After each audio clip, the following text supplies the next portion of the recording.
Good afternoon. I'm Gretchen Crosby Sims. I'm the Executive Director here at the Institute of Politics. We are pleased today to welcome Illinois State Representative and Republican candidate for Governor Jeanne Ives. This is our last public event of the winter quarter, but we will be soon announcing our programming for spring quarter.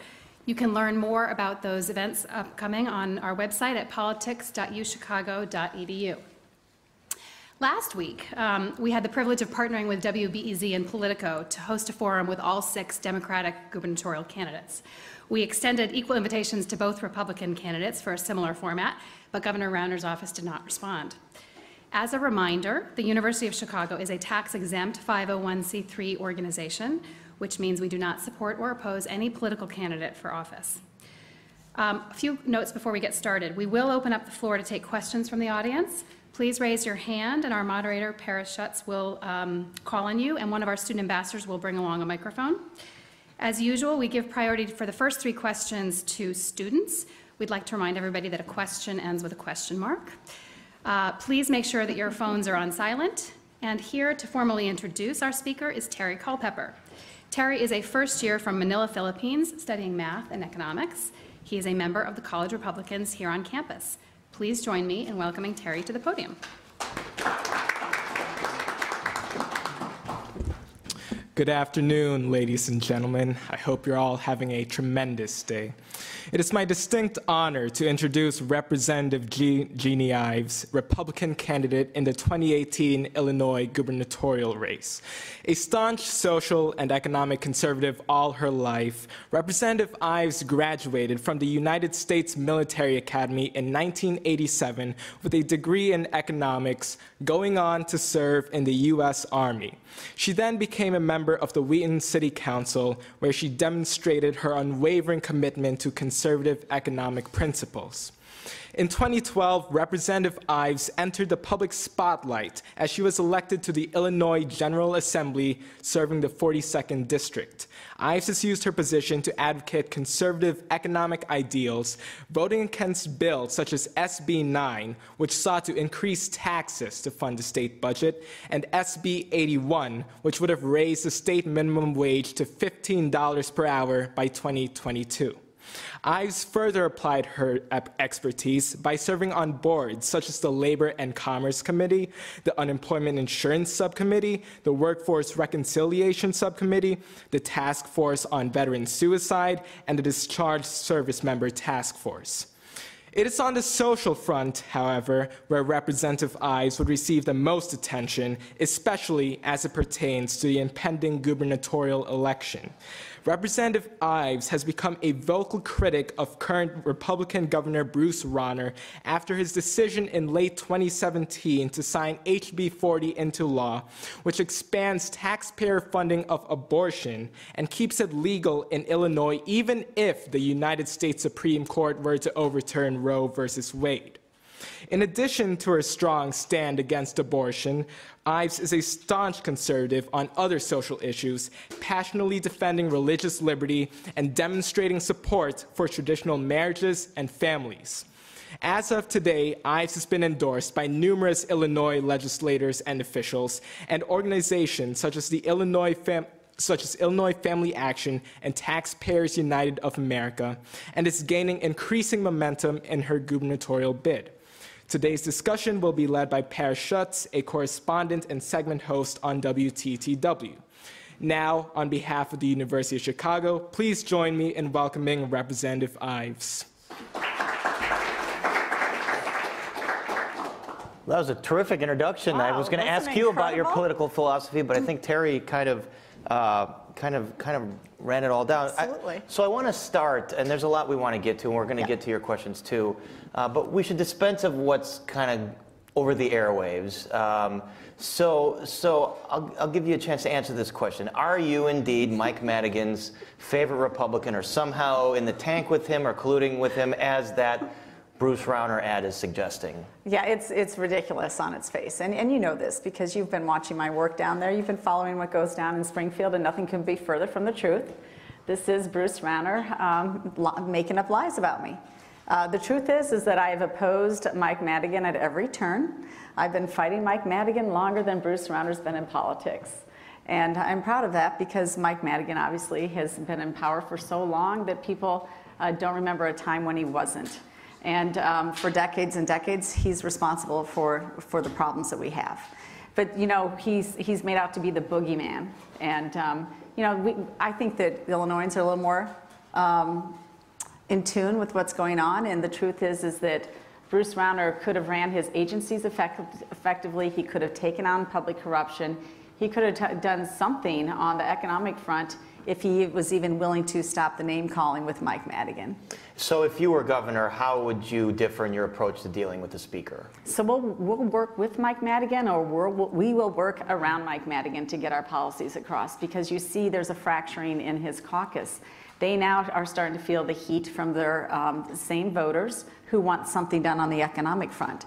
And so the truth is that when you build the coalitions for the support and you make the arguments that need to be made about policy, you actually can affect change, which is why I've been able to work with my Democrat colleagues in passing bills like the network adequacy bill last year, and then a further bill on protecting condo owners as well. So it's, when you make these arguments to folks, they cannot back away from the policy choices in front of them. So we'll work with them if we have to. I mean, what Rauner is saying in his ads, are they out and out lies, or are they just distorted? Is there recourse that you have? Is there a response? Well, it's interesting because it's really, we call it the Rauner Republican Party, because he's basically bought and paid for so many politicians down there on our side, because he's funding their campaigns just like Mike Madigan's funding Democrat campaigns, and there's no difference. It's so egregious that the House Republican organization is sending out mailers against a 22-year-old University of Illinois student who's already in school, or still in school, and he's running for state rep up in the northern part of the state, and he is getting mailers saying that he's tied to Mike Madigan, and the guy's 22 years old, never been in office. So this is the type of things that Rauner and the Rauner bought and paid for Republican Party are putting out, because they know that Mike Madigan is kind of the boogeyman to people. All right, we heard a very thorough introduction of you. You're a staunch social conservative, fiscal conservative. I'm wondering if you could expand on your political philosophy and sort of what shaped your views. Well, I went down to Springfield because it became very obvious after the first union negotiation as a Wheaton City Council member that the game against taxpayers is played in Springfield. So I went down there to defend taxpayers. So we have a lot of problems with arbitration rules that basically prevent managers and taxpayers from having the upper hand in a negotiation with the unions.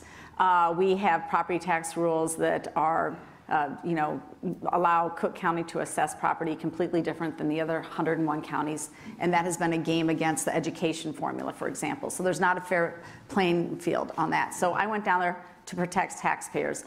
Onerous property taxes, onerous carve-outs for corporations on special deals for income tax credits. I voted against those, surprisingly to probably some of you.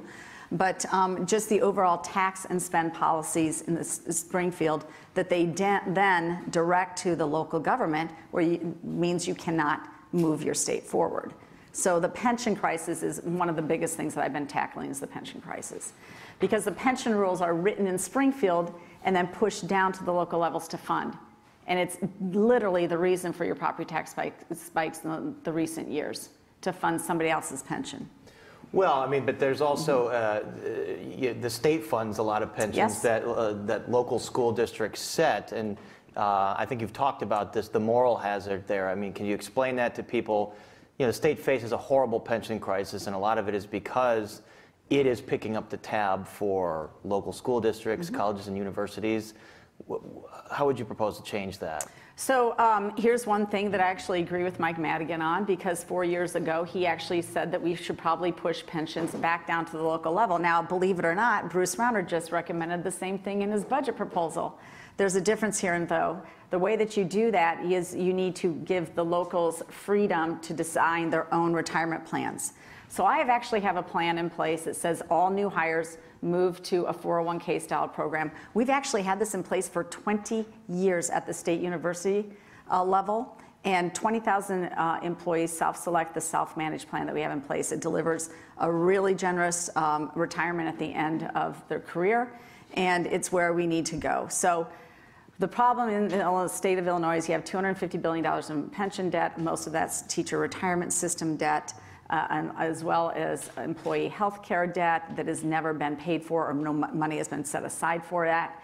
And you've got to align interests here. You cannot have school boards pushing out high compensation packages and high salaries and then pushing the pension cost onto state taxpayers. So my brother in Galesburg shouldn't have to pay the higher amount for the teachers in Wheaton that are getting compensated at a better level. You're never going to get this solved unless you align interests. One of your allies, one of your supporters, David McSweeney, is opposed to this idea of shifting those costs. And you want to bring down property taxes, but if you shift the pension costs to local districts, wouldn't that increase the burden on property taxes and make them have to raise property taxes to fund that? If you don't do it in the right way, certainly that's the rule. The reason the property taxes are so high is that 70% of your property taxes are going to the schools. In the state of Tennessee, 55% of local and state taxes collected go to schools instead. We have to reorient our spending at the state level so that we can actually take more burden off of the property taxes. So while I agree that property taxes are too high, I think we need to cap them, not freeze them at the highest level. In order to do that, you've got to realign all your spending, but you must push these pensions on the back down to the university level, to the public school, to the school district level, so that they are not putting out enormous pension costs or enormous salary benefits on the backs of taxpayers. For example, here's the biggest game going on. 2/3 of the school districts in the state of Illinois, the employee does not pay all or part of their pension pickup. They don't pay anything. So the taxpayers are paying both the employee share and the employer share. They're paying for all of it. That happens in Chicago, by the way. It happens in Chicago where they're only paying 2%, right? It happens in the western suburbs. Look, my school district superintendent in Wheaton, he doesn't pay anything towards his own pension, nothing. And he's sitting on a $2 to $4 million pension benefit when he retires. He pays nothing. The taxpayers pick up all of it. So you're saying this is a way to shift those burdens to local districts without them having to raise property taxes to fund this added burden they're going to have. There's a couple things here. First, the normal cost for pensions is about 9.6%. In our plan with the 401k style, it's at 7% on the employer side, so you're already saving 2.6% there. The true cost of pension burden, though, when you include the unfunded liability against the salary costs, is over 50% of the salary cost. No private employer is paying that. They're not paying you a $100,000 salary and then putting another $50,000 towards your pension, and yet that is what we are doing with public employees. You have a pension reform plan on your website, but you know, it can't be lost that the Illinois Supreme Court ruled against any reform to pensions that cut benefits. So raises have to stay the same, 3% cost of living every year. You're kind of in a box, aren't you? How do you actually do the kind of pension reform you want when the Supreme Court has said you can't do it? Okay, so our pension we've got like a number of points. The first point is to move new hires into a 401k. And I'm glad we're having this deep pension discussion because it is the biggest burden that we face as Illinoisans. The first thing is new hires to a 401k style program. That is completely constitutional, and it signals to the bond market and to businesses and to individuals that we're finally going to stop digging the hole deeper. It's the one thing that I am certain we can actually get done in Springfield. I've had conversations with firefighters and policemen and teachers and you name it, and Democrats down there that understand that we need to arrest this. In the state of Illinois, when you look at the cost of our pensions, it's 23% of our income. The average in other states is 3%. So when I talk about us being an outlier in terms of pension obligation, I mean we are an outlier. We are the worst of the worst in terms of that at the same time, category. We have to take care of it. At the same time, you talk about future, benefits going forward, but right now, the unfunded liability is the big problem. I mean, there's billions of dollars. We'll move off of pensions in a second because I know, but it's I don't want such a everyone's deep eyes to glaze over. But this is money the state owes, $100-something billion that it has to pay. Okay. So you can't not pay that. All right. Can you? So okay, that's a good question. Look, I also favor a bankruptcy bill because There's cities that are literally bankrupt. The city of Springfield, literally every single dollar that they collect in property taxes goes only to pensions. Not roads, not services, not salary for policemen, but only to pensions. 100% of every property tax dollar they collect. That's how bad it is, and they are not an outlier. There are other cities in that same situation. Now, the unfunded liability, you cannot do anything about that until you've frozen off the systems, which is why the first step is everybody in a 403B style 401k style program. That's the first step. Then a constitutional change so you can change the benefits on a go-forward basis. I know when you guys walk into your private sector job, you know that your retirement can be changed in a dime. Everybody else is subject to that. Instead of a 3% match, you're only going to get a 2% match. What are you going to do? You're going to sue over that? Good luck. They can change them on a dime. Now, I know what our Constitution says, but the truth is it's been a game played against taxpayers for a long time. Illinois government has become one big Ponzi scheme played against taxpayers. That's what we've come. So to clarify, you would support the state being able to declare bankruptcy or local governments? You can't have the state declare bankruptcy. The local governments need this relief. They need the relief to discharge debts under a reorganization similar to bankruptcy. Okay, they absolutely do it. Now, police and fire in the city of Chicago, unfortunately, are about 20% funded. They are headed to insolvency. One downturn of the market means they're kaput. In the next 5 years, the balloon payment, because they kicked the can down the road, which is a bill I voted against, they didn't want to make their pension payment because Chicago couldn't do it. They're spending about $1.1 billion on pensions right now for their 4 major funds. In 4 years, they're going to have to budget for $2.2 billion, which will be 25% of their general revenues. Think about that in terms of a massive property tax increase. They can't do it. What's going to happen? And oh, by the way, they just sold off the next 40 years of your sales tax receipts too. They put it in a special fund that allows them to borrow at a lower rate. And if for whatever happens, if they had to default, the people protecting that deal are the bondholders, not the pensioners, not the taxpayers. It's like clearing their credit card, taking out a lower interest credit card, but still piling on debt with not making any spending reforms. And that's what Chicago put through. All right, let's move on to the budget. You've proposed phasing out the 32% income tax increase that went into place. How do you do that and balance the state budget? It's an enormous task. So one of the first things we need to do is we need to have a forensic audit of all of our agencies. But 85% of Illinoisans say the state of Illinois is on the wrong track. 50% of Illinoisans want to leave the state of Illinois, which is the highest percentage of any state, and the #1 reason is over taxes. So that 32% tax increase that we just had last year is going to accelerate the outmigration. We've had outmigration. We've been the top in the last 2 years, and we're on track to lose not just 1 congressional seat, but possibly 2 in the 2020 census. You cannot build your tax base when your tax base is leaving.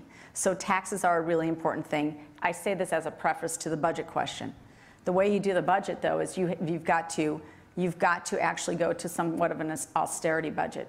So there's a lot of grants that we fund that need to be just deleted until our budget is healthy. We can do that. We need massive Medicaid reform. We need a waiver from the federal government to design and implement Medicaid services that are better, that will better serve our constituents instead of the high-cost thing. We need the Obamacare expansion on Medicaid puts 650,000 single able-bodied adults onto the Medicaid system. We can't afford it. That system needs to be pared down in the state of Illinois. When we started to do eligibility checks on Medicaid, in the first round of about 300,000 checks, 50% of them were ineligible. But to be clear, most of that expansion is funded by the federal government. Right now it is, right now.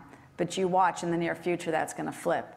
Regardless, it's still a few $100 million worth of money that we could have savings on. But you know, I mean, we saw this during the budget impasse. There was no agreed upon budget, but there's so many mandates that a lot of this spending the state is locked into. So it's to say we should cut $1 billion here, $1 billion there. But legally, constitutionally, the state can't at this point. Well, that's where you have to win the argument with the voters, because the voters are going to have to decide the way to reform this. And so that's why we're going to go straight to the voters and build the pressure to get rid of some of those mandates to do so. So pension reform is something that we have to do. School consolidation, both at higher education and K through 12, would definitely give us savings, plus it would align accountability. Because even for the money that we're spending, we have lots of organizations that are unaccountable for the results that they have. So we spend, $35 billion on public education, and yet at the end of it, at the end of 13 years, only 50% of them are considered college ready. And when they go on to college, actually, 40% of them need remediation at the higher education level. So we're not doing a good job educating kids. Here in the city of Chicago, only 25% of the kids are at grade level. And you're spending a lot of money and getting no results. It's got to end. Talking about education, I'm sure there's people in here that would be interested in this. The colleges and universities are losing students in Illinois, and their tuition is going up. How do you keep students in state, and how do you make college more affordable for them? Well, just to be clear here, people want to blame this on the budget impasse. The truth is we've been losing our high school graduates way before 2014 even. We've been losing high school graduates. And in that year, we actually lost 16,000 high school graduates that chose a different path, chose to go to a school out of state. We're still seeing 10,000 plus students leave every single year to choose a different avenue for education. The number one reason they're leaving, though, is because it's unaffordable. We are 20 to 50% higher than our conference peer when you look at our state universities. 20 to 50% higher than our conference peers. People just can't afford to be here. The same time frame since education administration has grown 26%. At the same time, enrollment has decreased 3%. So there's more to tackle with administrative costs. There's administrative costs. Everything that we pay for in the state of Illinois is higher cost. From wanting to build or expand a building, you've got enormous union prevailing wage rates and project labor agreements that interfere with getting the best price possible in those things. You've got tenure rules. Now, I mean, a lot of people want to blame it on, well, you're just not funding education from the state level. Well, I think most people don't understand this, but actually we're number 3 in the nation in terms of state support per full-time equivalent student. Number 3. Number 3. We're not number 47th. We're not 3rd from the bottom. We're number 3. It's just that half of that state support goes for pensions. 1/2 of our state support goes to somebody else's pension at higher education. So you're including the amount of money put into the SUR, State University Retirement System. So when you factor that in, we're 3rd. But look, I'm not factoring that in. People who do this analysis are factoring that in. This is their numbers. I didn't make these up to benefit my argument. These are their numbers. Even when you take away that half of it goes to, because you have to, that's the cost. That is state support. I mean, that's the other thing. People want to pretend that, oh, well, that's just a pension payment. That's not true state support. Hello? That is all going into education support at the higher education level or at the local level. You have to factor it in because other states don't have these enormous pension benefits like we have. In the last 30 years, pension benefits in the state of Illinois have grown over 1,000%. At the same time, personal income has grown just over 100%. So 10 times. Also in Illinois, there's a monetary assistance program. This is a taxpayer-funded program to provide assistance for college for low-income residents. Do you support keeping that as it is, expanding it, reducing it? Great question. Oh my gosh, you're hitting on some good stuff here. I like that question for a couple reasons. One, our monetary assistance program really needs to have a clawback provision. So if you don't complete, the taxpayer should be able to claw back that money. That's just the way it should be. Number 2, though, there was this real push like we need to expand MAP grants. And so I did a little bit of analysis with some staff when the teacher retirement system decided to lower its investment rate of return from 7.5% to 7%, which means that taxpayers had to kick more money in to the next year's pension payment. And, so that cost was going to be an additional $400 million. Okay? So I said to myself, well, what is the what's the opportunity cost of $400 million? That's an economic term. Where's Terry? Isn't that chapter 1 of any economic book? What's the opportunity cost of one thing versus another? All right. So the opportunity cost of $400 million meant that we could have increased our MAP grants 2 times. We could have doubled the amount of MAP grants we were giving. Instead, it's going to a broken pension system because they changed one actuarial assumption, which was their investment rate of return. So it has huge costs. Is that $400 million could have bought 6,500 new teachers at the average cost, or 10,000 new teachers at the average starting cost. That $400 million was enough to take half of the people that are on a waiting list for disability services. This is the developmentally disabled are on a waiting list for services. It could have taken half of that list and put half of them in home-based services and the other half in a community integrated living arrangement. So the pension cost, when you're spending 25 to 28% of your general revenues on somebody else's pension, there's a huge crowd-out effect. We are #1 in supporting pensioners. We're number 48th in supporting developmentally disabled in this state. So to clarify on the MAP grants, so you would say if you could increase funding for MAP grants if you got money out of the pension system. Look, we could increase money. We could increase funding for a variety of stuff. I'm not sure it would go to MAP grants. Maybe there's a more worthy program out there for higher education. But I would say we need more accountability in MAP grants. We need a clawback provision if kids don't complete. We've done a lot of pocketbook issues, but we got to talk about HB 40, which is the abortion bill, which is that's what a pocketbook issue. It is it launched your campaign. What would you do on the issue of abortion if you were governor, and how would you get a likely Democratic majority in the House and Senate to go along with you? Paris, that's a great question. Thank you for asking that, because you see, when a governor signs legislation into law, there's nearly nothing you can do with most of that except put together a repeal bill and then hope you can pass that. But given the makeup of the Senate, given the makeup of the House, what Governor Rauner did is nearly permanent until you flip the House and flip the Senate politically. So that's what's so awful about a Republican governor putting in taxpayer funding of abortion. Because Republicans, if you read our party platform, it invokes in its preamble Ronald Reagan, Abraham Lincoln, Everett Dirksen, and Henry Hyde. Henry Hyde is most prominently known for the Hyde Amendment, which said, fine, you guys won Roe v. Wade at the federal level, but taxpayers shouldn't have to fund it. So Governor Rauner, via his signature, put in something so permanent that you have to change the entire political spectrum down there. Now, on abortion, obviously, whether it's abortion or sanctuary state status or any illegal immigration or immigration laws or any of that, we are going to follow federal law. We're going to follow federal law, that's it. But taxpayers should not have to fund something like this. And by the way, the state is bankrupt. And he put a brand new open-ended entitlement program when we can't afford to fund education or MAP grants or the developmentally disabled. And you mentioned sanctuary state law for undocumented immigrants. Now, he's saying this does not make Illinois a sanctuary state, this bill that he put into place that would basically prohibit local law enforcement from acting as immigration agents, essentially. How do you differ on this issue from him? Well, listen, when I called my state's attorney about this, he basically said it ruins the spirit of cooperation between federal, local, and state law enforcement.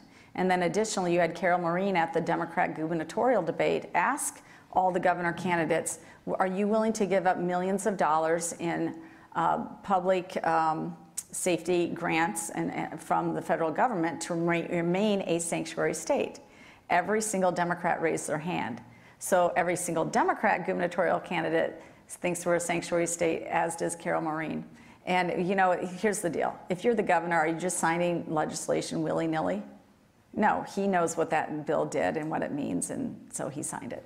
And we're going to get to your questions real quick, but I do have to bring up the ad that was in support of you that a lot of people took offense to. You initially, after that, said, I don't see what's so offensive about it. Do you still feel that way? Did you see where some people might have taken offense to a transgender person being sort of portrayed as just basically a dude with a wig on? Is that anything that maybe you've thought about since then? Listen, that ad actually shows the policies that Governor Rauner put in place. And what's unfortunate is that folks don't understand the policy Governor Rauner put in place. So we need to show it upright and upfront exactly what happened. So he did, with the education bill, bail out Chicago public schools that have $17 billion in debt. And he socialized that cost against all taxpayers statewide by allowing that funding formula to go forward where they can continue to hide their wealth and push their payments into the formula where we're going to pick up that cost. So that's accurate depiction. We truly are paying for taxpayer-funded abortion, which that ad depicted. We truly did bail out Exelon and their 2 nuclear plants that they considered unprofitable, yet the company overall made $2.2 billion net income the year before they signed that bill. And that bill is a $2.35 billion subsidy when we export 25% of our energy. So now you guys are absolutely subsidizing energy that goes across state lines. True depiction. Sanctuary state, again, we covered that already. True depiction of who he stood with. And as far as the transgender birth certificate bill, we already had a process where you could change the sex on that official document. It's just that you had to have a medical doctor sign off on that with medical intervention. Now, and this is the problem, people don't understand, you literally can put on a dress, and as long as a licensed mental health professional signs off that you feel that you're the opposite sex, that you can go and have your birth certificate changed. And this also includes licensed mental health professionals outside of our state. So it doesn't take a licensed mental health professional with our state standards. It could be outside of our state. So true depiction of that ad, true depiction. I know it's kind of shocking when you look into the policy details, which I've been trying to do my entire time down there in Springfield, is to explain people the games being played against them, the details of the bill, because these have real outcomes. And so that's what all that ad was about, policy ad. We have to get to audience Q&A, but I'm going to ask you one last question, yes or no answer. If Bruce Rauner is the nominee of your party, will you support him? I will vote for him. You'll vote for him. Okay. Let's get to students. We're going to go to students first. One of the points you've been critical of Governor Rauner on in the campaign was how he's handled Speaker Madigan. Mm-hmm.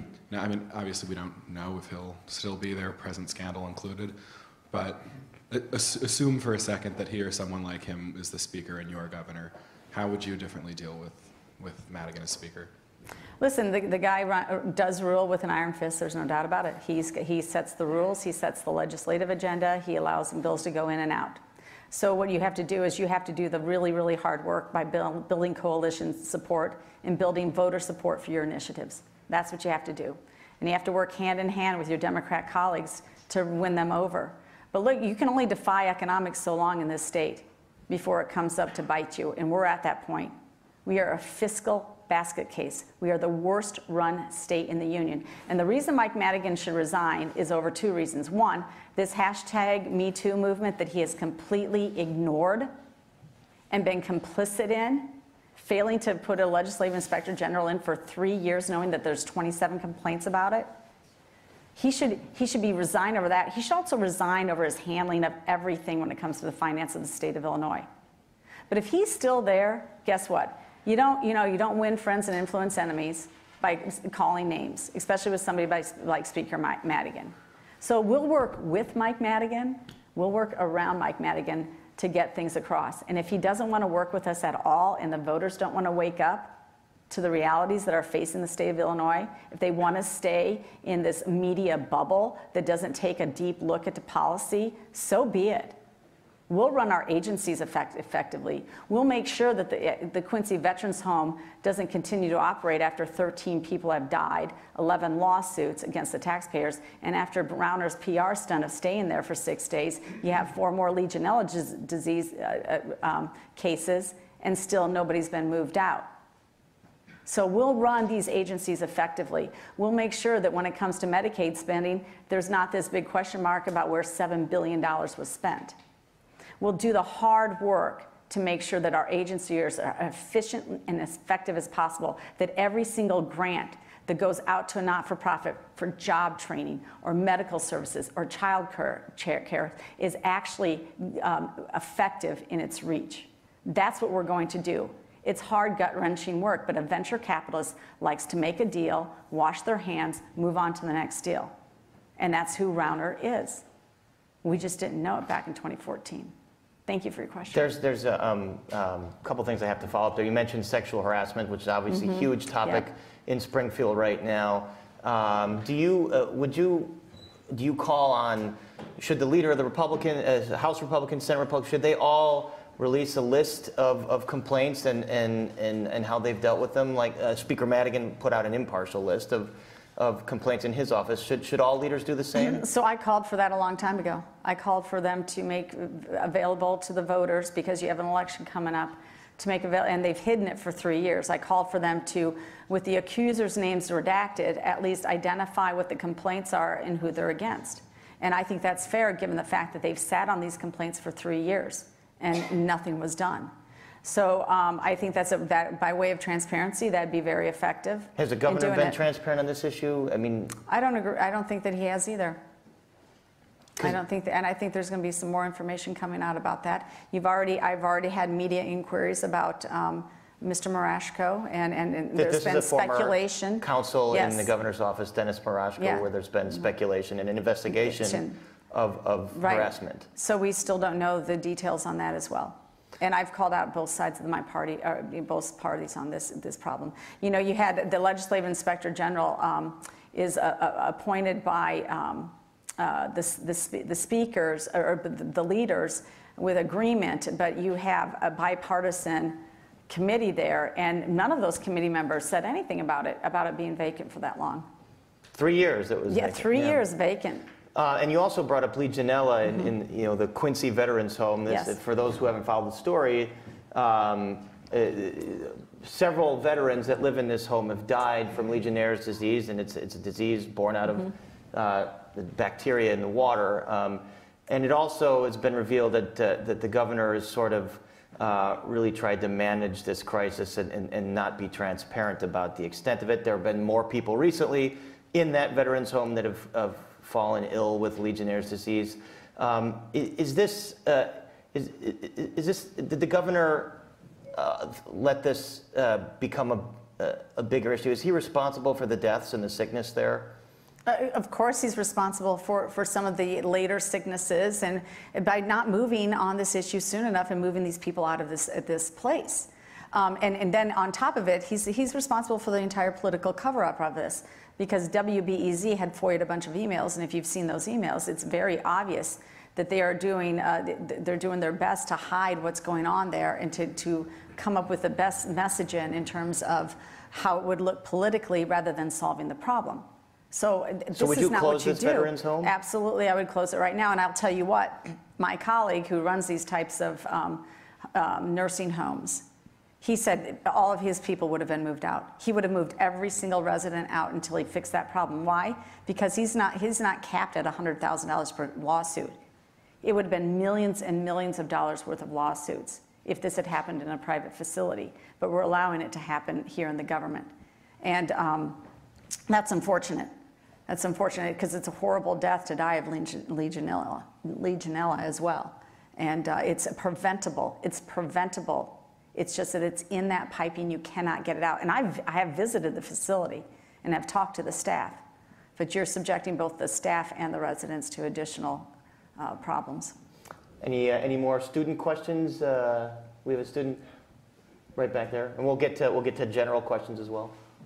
You criticized the legislature for assuming a lower rate of return on pensions and thus paying more into the fund after, for decades, not paying very much into the fund, which is how we've got this massive unfunded liability. At what point do you foresee looking somewhere other than payments to pension for general fund revenues and to fund other programs? Good question. I actually don't criticize them for a lower investment rate of return. The truth is they weren't making that return to begin with over time, and they really should have more of a risk-free rate of return, which is 4 or 5%. The problem is that when you lower that investment rate, then the amount that you have to pay in every year to cover that liability just balloons, and you literally can't afford it in your budget. So for decades, the politicians have not been honest with their actuarial analysis about what they could afford and what should have been put away for the benefit increases. So like I said before, in the last 30 years, you've had 1,000% increase in benefits. Over that, actually, all right? And if you had actually had a risk-free rate, if you had understood how these pensions were ballooning, you would have had a decrease in the salary acceleration that goes along with it, okay? And at some point, and this is really why the pension protection clause was put in place. They put that pension, because I've read the dialogue going back and forth about why they put in the pension protection clause. And you're saying at the Constitutional Convention? Yeah, at the Constitutional Convention in 1970 when they did this. They did that because they felt like if they made sure that you always had to pay in exactly what was going to be owed and that this was a set in stone that you had to pay this, they felt it would have tamped down the amount of compensation so it would never get out of control. They never counted on the politics and the voters not understanding, the media being complicit and not explaining as these benefits grew and grew and grew and grew, as the salaries grew. I mean, if we still had the same tenets in our pension plan that we had in 1970, we would not even have a crisis. But they went from a 1.5 multiplier to a 2.2 multiplier. They went from you have to be 62 or over 60 to you could retire, you know, with 2 years of sick accrual and retire before you're 55. And then they went from a 1% COLA to a 3% compounded COLA, okay, over time. So this is what's ramped up this pension obligation that is enormous and literally the biggest scam out there for taxpayers. We can't afford these. These will be discharged one way or another. And I think pensioners need to figure that out. Nobody's sticking around to pay these pensions. We had another question right here. Thank you. Last year, Bruce Rauner signed the so-called Trust Act, which prevents state and local law enforcement agents from cooperating with groups like ICE and other federal law enforcement agents for immigration. So if you are elected governor, what actions would you take in order to allow state law enforcement agents to cooperate with the federal government to ensure that illegal aliens are arrested and deported, which is what the law says currently. Well, sure. You know what, though? The governor runs the Illinois State Police, and the Illinois State Police will be in full compliance under Governor Ives' administration with federal immigration law, period. I think we have a state representative here who had his hand up. Yeah, can you give some examples where you've worked with others on the other side of the aisle without compromising principle? Sure, there's two prominent examples. Last year alone, I worked with Greg Harris on the network adequacy bill. This is a bill that basically said that you had to have sufficient operational places and protections for people that use health insurance to make sure they have access to health insurance. So it's called, your network had to be adequate enough to actually make insurance workable, especially in southern Illinois and other parts of the state. And I got this bill, actually I started this legislation, I started it 2 years ago. And I started when a constituent in Naperville, an insurance salesman, said, look, these big guys, these insurance companies and hospitals, when they can't get along, they will break an insurance contract in the middle of the contract period. They'll just break off. And so the person who bought the policy and bought the premium because they knew they wanted to go to the University of Chicago hospitals or they wanted to go to the Loyola set of hospitals, when these insurance companies and the hospitals would break their relationship, the policyholder was left out. No network that was adequate for them, even though they had already paid in the premium. So I presented this bill to fix this, to give these guys protections, because they signed a contract too, and they should these people should have to fulfill it. I filed that bill. Greg Harris was very favorable to it, but he had a lot more experience in this area than I did, so I handed the bill off to him. And 18 months later, it became this really huge, massive bill called network adequacy that deals with making sure that folks who buy into a premium and expect health services actually have an adequate network to service them, and then allows protections when the hospitals and insurance company, for whatever reason, do break parties. They have a 3-month reprieve on things like that. So that was one of them. Another bill dealt with condo owners that were getting taken advantage of by our Section 15 of our Condo Act, which was a very lightly used provision before, but has become more important as renters or as agencies come in, buy up condo properties and return it to rental. Well, if you had already owned a condo, you had literally no protections, even though you had your property rights taken from you. So I worked with Thaddeus Jones on that bill, and my amendment was immediately accepted with almost no questions asked. They knew it was a good bill. So we work on those types of issues all the time. We have time for about 2 more questions, and this gentleman had his hand up for a while. Hi, I'm a Jeanne Ives supporter, so full disclosure, I'm also not a student, so I think you profiled me as a non-student. But I'm very interested. 4 years ago, there were 4 candidates, and there were, I think, 6 debates. This year, there's been 0 debates other than the Tribune thing. So I wonder if you could address that. And I think Paris would be an excellent debate moderator if we could get one in the next 15 days. Thank you for your endorsement. Yeah, you would be. You'd be fabulous. Oh, no, look, I think it's important that voters know where we stand on the issues. And you cannot rely on the other campaigns' mailers and TV commercials to tell everybody about everything. So if you go to the only time that Bruce Rauner would agree to meet with me in public and have a substantive discussion on the issues was in front of the Chicago Tribune editorial board endorsement session. Fortunately, they did live stream it and record it so people can go there and watch how he and I interacted and what our policy differences were. But it's shameful. You've had a number of Democrat debates, and we've not been able to speak. In fact, we've not really had a debate. And that I don't know why he's such a coward on it, but voters have a right to know where we stand, and they're the ones that are really at a loss here. We will have Representative Ives as a public service announcement on Chicago Tonight in the coming week, I think. Okay, good. Yeah, I think we are. Yeah, and the invitation obviously is open to Governor Rauner, who has declined our invitation, obviously. He's declined everything because we have been open. Springfield Journal Register declined, League of Women Voters declined, everybody. He's declined everybody. Mr. Berkowitz. So down 51 to 31 So down 51 to 31 in a poll taken about a week ago. Mm-hmm. Down, I don't know, he's got, if he wants to, $20 million he could spend in the next 2 weeks. How do you overcome that 20-point disadvantage in the next 2 weeks? And can he get away with the lie because he can just bury it by burying you, spending so much that lie doesn't rise to the top? Those 2 questions. Thank you. No, there's no doubt.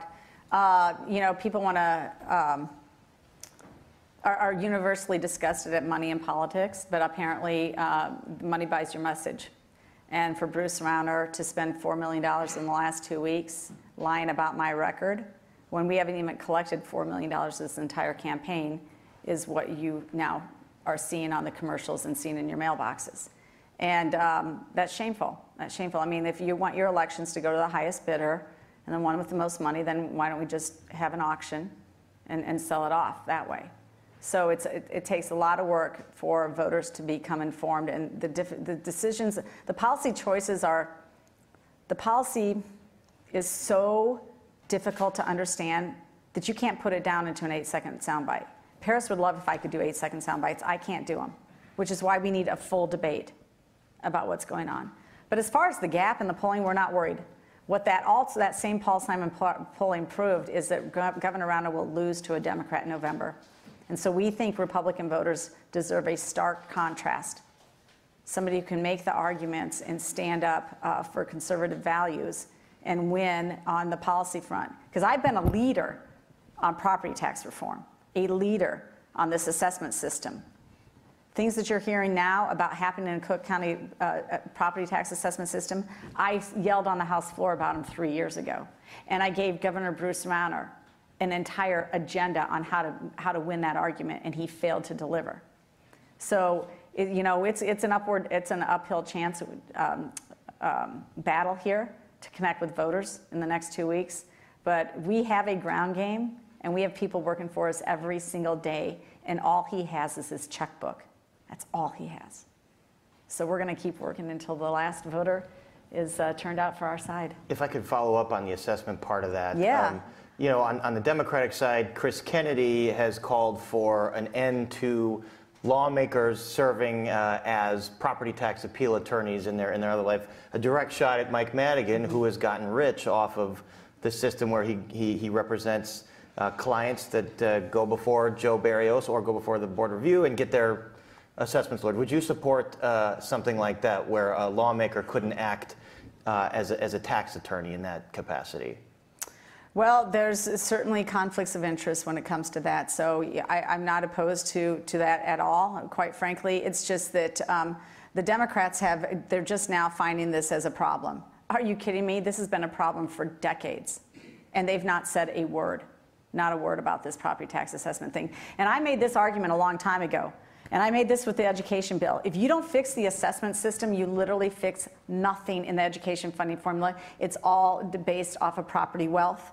And the idea that Chicago is considered in our new formula one of the poorest, property poorest districts, even poorer than Fort Heights, is outrageous. It's outrageous, and yet that's what it does. Well, we're talking about the education bill that changed the formula where Yes. poor school districts get more money. So are you saying Chicago should be getting less money than it's getting from the state right now? Absolutely. It's getting a favored grant of at least $250 million to begin with. Now we're picking up their pensions. Now they're allowed to still underassess their property. They have $6.6 billion hidden in their TIFs. They have, in Chicago, you've only got about a 1.3% tax rate. The rest of the state, the average is 2.6%. So you're at half the cost on property tax rates. You're hiding your wealth everywhere. And when you looked at the top 12 sales in 2015 on commercial property, they were only assessed at 42% of their market value. It's a game being played again and again. It's a game played against all taxpayers statewide. And I told Rauner what was going on 3 years ago, waived all that information on the House floor, gave him a program that would have generated the data and the information that he needed to take the fight on for taxpayers, and he refused to do it. He refused to do it. But there's nobody who's playing this game bigger than Mike Madigan. That's a very specific issue to end on. Do we have any other audience questions? Anything else that we haven't addressed? We kind of addressed a whole breadth of stuff. Well, okay. In that case, I want to thank you all for being here. Thank the IOP, and thank you, Representative Jeanne Ives, for speaking.